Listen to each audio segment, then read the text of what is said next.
I'm so glad you're enjoying the apartment I got you. Grandpa beamed across the brunch table, raising his mimosa like it was just another warm family moment. The air stilled. I froze mid-sip, the orange juice burning down my throat. Eyes darted toward me from all directions. My mom's painted lips parted in confusion. My sister looked up from her phone, and my dad dropped his fork. It hit the porcelain plate with a sharp clink. I could feel my heartbeat behind my eyes as the silence grew dense. I glanced down, wiped my hands on the napkin in my lap, then looked up at Grandpa. I live in a basement, I whispered. His smile faltered. What? I never got any apartment, I said, louder this time. My voice was even, steady. I wasn't about to cry here, not after all these years. A hush dropped like a storm cloud. I felt it in my bones. What are you talking about? Grandpa asked, blinking in slow motion. Before we begin, drop a comment and tell us where are you from and from which city you're watching our videos? And after watching the whole video, don't forget to tell us what would you do in this situation? Be honest, tell me in the comments below. We read every comment. Let's begin. The room shifted. My mom reached for her coffee, hands trembling just enough to spill a drop. My sister stopped chewing. Dad coughed, then reached for his water, like he had something stuck in his throat. Truth, maybe. I looked around at all of them. You never sent me anything, Grandpa, I said again calmly. I've been living in a windowless basement for 4 years. The only gift I've gotten from this family in a decade was silence. Wait, hold on, Grandpa said, pushing his chair back a few inches. I wired the down payment to your dad. 4 years ago. He told me he surprised you with it after graduation. My mouth went dry. A shiver ran up my spine, but I forced myself to breathe. Dad's face had gone pale. Ashen. My mom turned to him slowly.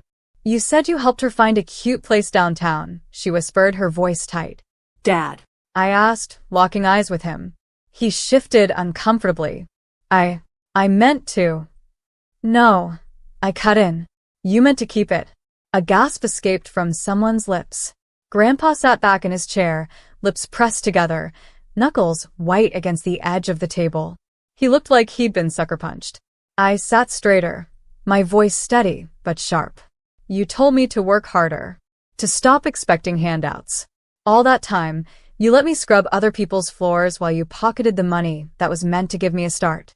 The air was venomous now. thick, Hot. It crackled with unspoken truths. I stood up, hands still shaking, heart pounding. I wasn't going to say anything today. But since we're celebrating birthdays, maybe it's time we all stop pretending. And I walked out. Behind me, chairs screeched back. Footsteps fumbled. I didn't stop. The hallway outside the restaurant was quiet, but the rage boiling inside me was anything but. I could still feel every pair of eyes on me from that table. The shock, the guilt, the discomfort they finally deserved. I didn't cry. Not this time. As I reached the parking lot, I heard footsteps behind me. Fast ones. Kayla, wait, Grandpa called out. I turned. He looked older than he did 20 minutes ago. His smile was gone, replaced by something I hadn't seen from him in years. Pure, unfiltered sorrow. You seriously never got the apartment? I shook my head. I've been renting a basement from a woman who smokes so much her walls are yellow. There's a boiler next to my bed. My rent's paid in cash because she doesn't believe in banks. I've eaten dinner sitting on the floor more nights than I can count. He swallowed. Your father said you didn't want help, that you were being independent. My chest rose. I asked him for a job lead once. He said, and I quote, "Try flipping burgers first. Builds character." Grandpa's eyes flicked down. He said you were ungrateful, that you moved into your dream place without even thanking him. A bitter laugh escaped me. I didn't know there was anything to thank him for. He rubbed a hand over his face and sighed. I trusted him. I didn't reply. The silence stretched, but I didn't fill it. Then he said something that surprised me. I want to fix this. I folded my arms. How? I want to see where you live. My head snapped up. Why? Because if it's as bad as you say, and I believe it is, Then he stole from both of us. And I'm done letting anyone lie to me. That night, I drove Grandpa to my place. He didn't say much as I led him down the crumbling side steps to the basement door. The overhead bulb flickered as I unlocked it. The scent of old cigarettes and mildew greeted us. I stepped aside. Welcome to my palace. He stepped inside, looked around slowly, at the second-hand couch, the leaning bookcase, the stained ceiling tiles, the tiny bed pushed up against the laundry machine. His face didn't change for several seconds. Then he sat on the edge of my bed and let out the saddest exhale I'd ever heard. This is what you've been living in? I nodded. Since college ended. His eyes got glassy. He said he was saving the rest for your wedding. I thought it made sense at the time. There is no rest. My voice was flat. You gave him $70,000. That money disappeared the moment it hit his account. Grandpa looked at the floor, then back at me. Not anymore. He stood. Tomorrow, he said, we're going to the bank. And the lawyer. And after that, I think your dad and I need to have a very long conversation. I didn't smile, but inside, something stirred. A shift. Like I had finally cracked the glass everyone else had been watching me through. The next morning, I woke up to the smell of burnt coffee and the sound of Grandpa on the phone, talking to his lawyer. I don't care if it's Sunday, Howard. Find the paperwork. I want every transfer traced. Every cent. And I want you to draft a letter stating I no longer authorize Daniel Whitmore to act on my behalf in any financial capacity. His voice was cold steel. A tone I had never heard him use, not even when Dad had wrecked his truck back in high school or when Mom forgot his medication once. This was different. I stayed in the hallway, barefoot on the cold concrete floor, listening in silence. Something inside me, something long dormant, felt seen. By noon, we were sitting in a crisp, wood-paneled office downtown. Grandpa had pulled strings to get an emergency appointment. The banker, a prim woman in her 50s, clicked through records on her screen, lips pressed tightly. I do see the transfer here, she said finally, adjusting her glasses. From Mr. Whitmore's account to Daniel Whitmore, your son, marked as gift for Kayla's condo. She turned the monitor toward us. The date was there. The exact amount. Everything Grandpa said was true. Then she clicked again. My heart dropped. It showed another transfer, 5 days later, where my dad had moved the entire amount into a separate investment account under his name. No mention of me. No note. No nothing. My hands curled into fists in my lap. Grandpa stared at the screen in silence, then asked in a calm voice, "Can I get a printed copy of all that?" "Yes, sir." When she stepped away, he turned to me. "He betrayed you. And he lied to me. This isn't just family drama, Kayla. It's theft." I nodded slowly. "Don't worry," he added. "I'll handle it." But I shook my head. "No," I said quietly. "We'll handle it." That afternoon, we drove straight to my parents' house. I hadn't stepped foot there in years. The same house where I used to decorate cupcakes with Mom. Where Dad once taught me how to ride a bike, before he started ignoring my calls. Where my sister threw a party the week I moved out and left my stuff on the lawn. Grandpa rang the doorbell. Dad opened it, half confused, half annoyed. His eyes widened when he saw both of us. "We need to talk," Grandpa said, voice firm. "I'm kinda busy." Sit down. Grandpa didn't raise his voice. He didn't need to.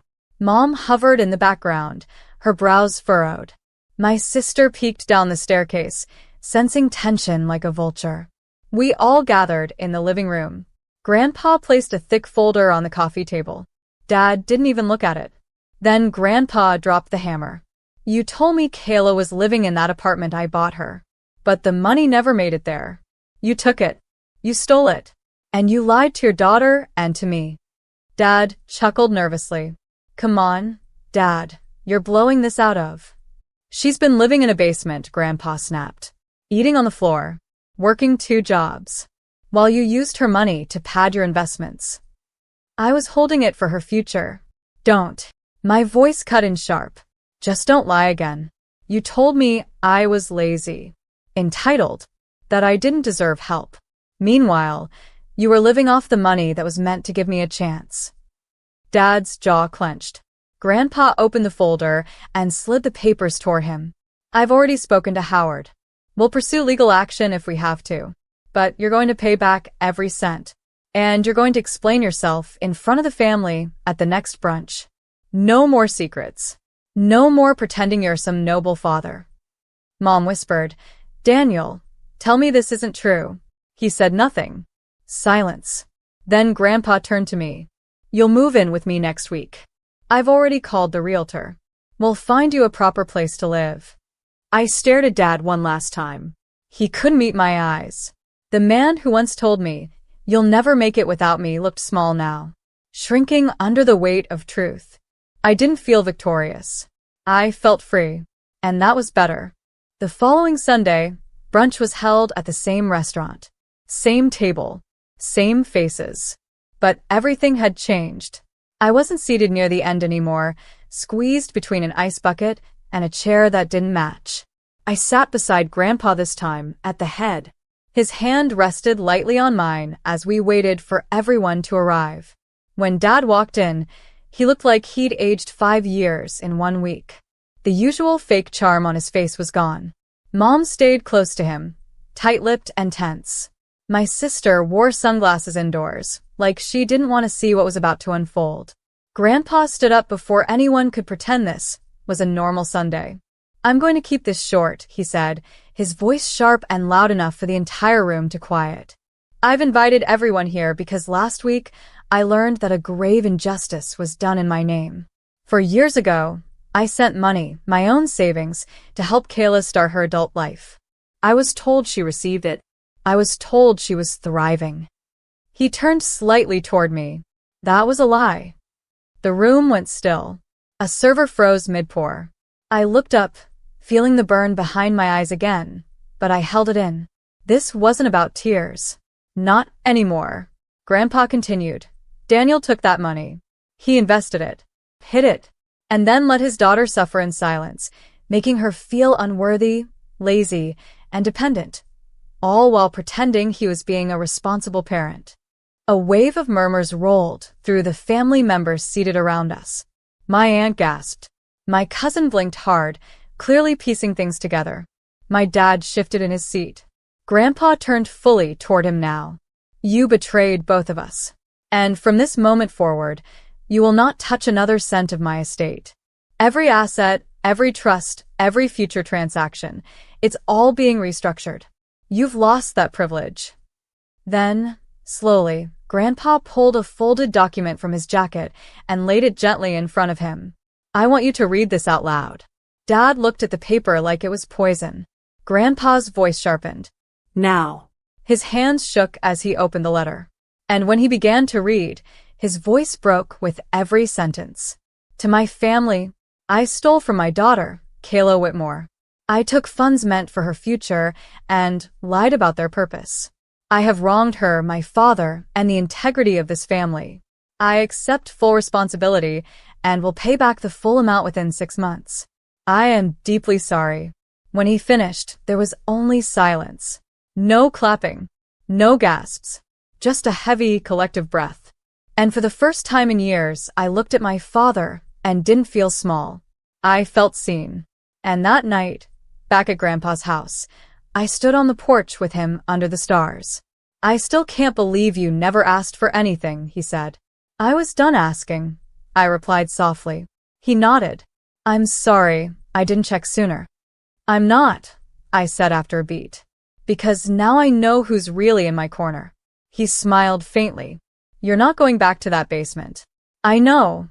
I found a place for you, he added. Downtown. Light wood floors. Real windows. I laughed quietly. That already sounds like a mansion. You deserve it. Maybe I did. But more than anything, I deserve to stop fighting for scraps. The new apartment had floor-to-ceiling windows. The first morning I woke up there, the sun streamed in like it had been waiting for me. I didn't hear my landlady cursing at her dog through the wall. I didn't hear the pipes groaning beside my head. Just silence. Peace. I sat on the edge of my new bed, a real bed, not a second-hand futon, and stared out at the city skyline. I wasn't used to seeing the sky like this. I wasn't used to feeling safe. That day, I started something I had buried years ago. I opened my laptop, dusted off the folder I used to keep hidden behind job applications and bills. The folder labeled designs. Inside were the sketches and layouts I once dreamed would become my career, before the world convinced me that stability mattered more than passion. Before my dad looked at my portfolio and said, "It's cute, but when are you going to get serious?" Now, I got serious. I applied to design studios, freelance networks. I even launched a small online portfolio. I used the money Grandpa gave me not just to survive, but to start. Weeks passed. Then months. One afternoon, I got a call. A local architecture firm had seen my submissions. They were launching a new community housing project and needed someone who could think creatively, someone who understood making the most out of small spaces. I smiled. "I've lived that," I told them. When I walked into their downtown office for the first time, I wore the same beige coat my mom once called cheap and childish. The receptionist offered me water. The creative director offered me a seat. By the end of the meeting, I had a contract in hand. It wasn't just a job. It was proof. Proof that I was never the failure they painted me to be. That living in a basement didn't mean I belonged beneath anyone. Months later, it was my turn to host brunch. Not in a restaurant. Not in someone else's house. Mine. Real plates. Real laughter. Real sunlight streaming through the windows. Grandpa brought flowers and set them in the vase I'd bought myself with my first paycheck. My cousin, who used to roll her eyes when I talked about my art, leaned in and asked me about color palettes and mood boards. Dad wasn't there. He hadn't been back since the day of the letter. He repaid the money. On time.